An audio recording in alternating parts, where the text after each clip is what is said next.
নমস্কার। কবি নীরেন্দ্রনাথ চক্রবর্তীর লেখা খোকার ইচ্ছে। উঠতে বসতে বাবা হাঁকেন, বলবো তোকে কি আর, হতেই হবে তোকে দেশের মস্ত ইঞ্জিনিয়ার।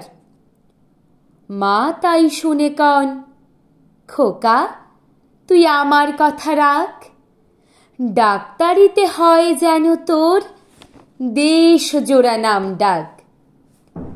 জেঠু বলেন, কি হবি তুই আমি সেটা জানি, তুই হবি এক নোবেল জয়ী বিখ্যাত বিজ্ঞানী। একই সঙ্গে সবাই বলেন, অন্য কিছু নয়, এবার তোকে হতেই হবে স্কুলে ফার্স্ট বয়। আমার ইচ্ছে ঘুড়ি ওড়াই, লাট্টু ঘোরাই, আর ক্রিকেট খেলি, সাঁতরে করি মস্ত দিঘি পার। কিন্তু সেসব করতে গেলেই সবাই আসেন তেরে, সবাই বলেন মন্দে পড়ায় এক্ষুনি সব ছেড়ে।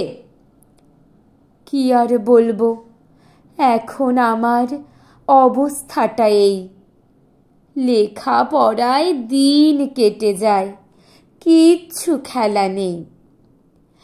এক এক জনের এক এক ইচ্ছে, সবাই দিচ্ছে তারা, তার ফলে ভাই আমার নিজের ইচ্ছে গেছে মারা। নমস্কার।